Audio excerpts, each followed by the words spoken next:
ఆదివారం ఉదయగిరి నియోజకవర్గంలోని గుండెమడకల గ్రంథాలయాన్ని జిల్లా గ్రంథాలయ సంస్థ చైర్పర్సన్ మేకపాటి శాంతికుమారి సందర్శించారు.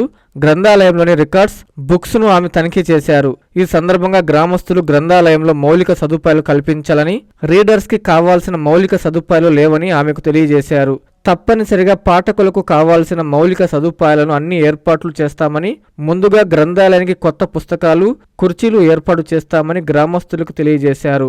ఈ కార్యక్రమంలో లైబ్రేరియన్ సురేంద్రబాబు తదితరులు పాల్గొన్నారు. ఈ గ్రంథాలయం గురించి మీ యొక్క అభిప్రాయాలు, మీకు కావాల్సిన అవసరాలు, సౌకర్యాల గురించి నేను తెలుసుకోవాలనుకుంటున్నాను. మీ అభిప్రాయం ఏంటి? ఎట్లా ఉంది ఈ గ్రంథాలయ పరిస్థితి? ఎలా ఉంది? మీరు ఏమనుకుంటున్నారు?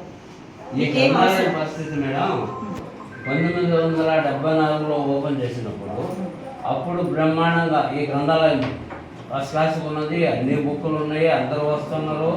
అందరూ ఒక 10 రూపాయలు డిపాజిట్ కట్టి అందరి ఇంటికి చదువుకొని మళ్ళీ ఆ బుక్ నేను ఇచ్చి మళ్ళీ ఇంకో బుక్, ఈరోజు మహాభారతం జరిగిందంటే రేపు రామాయణం చదవాలనుకునేవాడు, తర్వాత ఎల్లుండి ఏదైనా చదవాలనుకున్నాడు.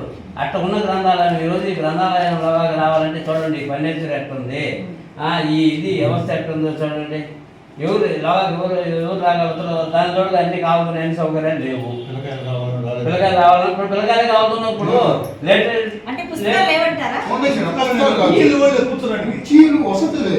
పుస్తకాలు అన్ని బాగానే ఉన్నాయి. పుస్తకాలు లేవు, ఫ్లోరింగ్ లేదు. బయట వర్షం వచ్చిందంటే ఫ్లోరింగ్ లేదు, దాంట్లో ఫ్లోరింగ్ కూడా లేకపోతే ఎట్లా రావాలా? ఈ కుర్చీలు లేవు. బీరువా చూస్తే అట్లా ఉంది.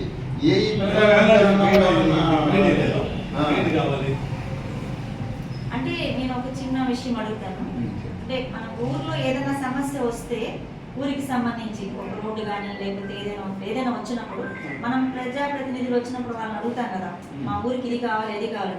అదేవిధంగా గ్రంథాలయానికి సంబంధించి కూడా మనం రాజకీయ నాయకులు కొంచెం అడగచ్చు కదా, మీరు కూడా మా ఊరికి సంబంధించి మా గ్రంథాలయాన్ని కొంచెం ఇంప్రూవ్మెంట్ చేసుకుంటాం, మాకు ఏదైనా సాయం చేయండి కూడా మనం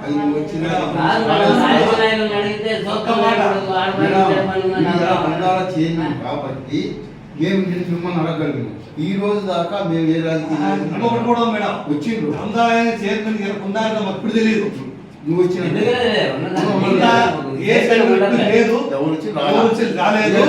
నువ్వు ఫస్ట్ టైం నువ్వే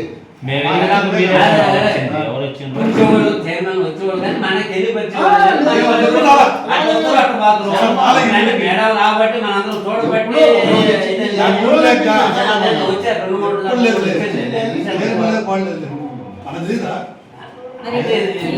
సమస్యలు ఉన్నాయి. గ్రంథాలయాన్ని తప్పకుండా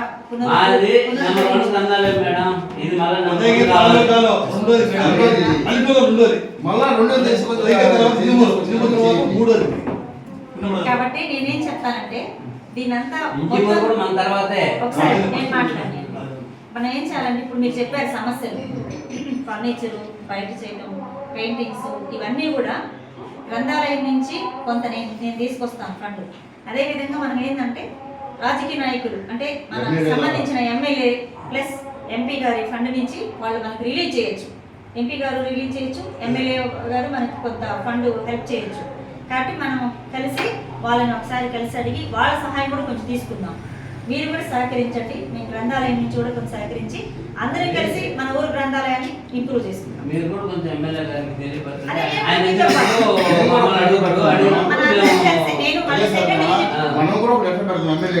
సెకండ్ విజిట్ కి నేను వస్తాను కదా, అప్పుడు మేము ప్రజాప్రతినిధులకి ప్లస్ గ్రామ పెద్దలకి అందరికి తెలియజేస్తాం. సెకండ్ విజిట్ ఇప్పుడు ఈ పరిస్థితి వీటి గురించి వాళ్ళు మనకేం సాయం చేస్తారని వాళ్ళతో మాట్లాడదాం, మేమేం చేస్తాం మీకు చెప్తాం. ఇలా సెకండ్ విజిట్ అనేది ఒక అందరూ కూర్చొని డిస్కస్ చేసుకుందాం. థర్డ్ విజిట్ లో స్టార్ట్ చేసేస్తాం. ఆ విధంగా మీకు 1 year లోపల మీ గ్రంథాలయాన్ని మంచిగా మీకు అప్పచెప్పే బాధ్యత